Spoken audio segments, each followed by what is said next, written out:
În centrul Bucureștiului se află Piața Revoluției. Aceasta este definită ca cel mai mare obiectiv cultural de importanță națională. Aici este Fundația Culturală Carol I, actuala Bibliotecă Central Universitară și tot aici este Muzeul Național de Artă al României, găzduit de Palatul Regal, palat ce datează din 1870. De asemenea, este cea mai importantă zonă din punct de vedere al identității naționale, regăsindu-se construcții arhitecturale de patrimoniu înscrise în lista monumentelor naționale protejate.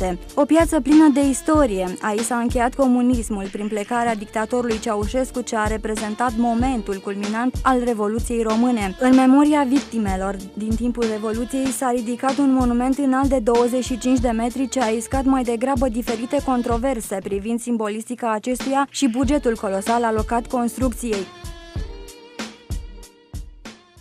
Ne aflăm în Piața Revoluției Române, cea mai importantă piață culturală veche de peste 100 de ani. În 2005 a fost desfigurată de această construcție și nu pe gratis, ci pe 56 de miliarde de lei vechi.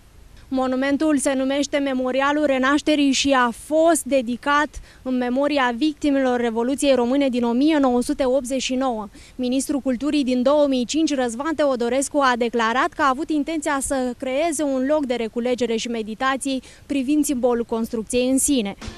50 de miliarde. Așa e. Bani aruncați. Ce credeți că reprezintă? Chiar nu știu. Acest monument este o păcăleală ca toate păcălelile comuniștilor și e o țeapă, efectiv.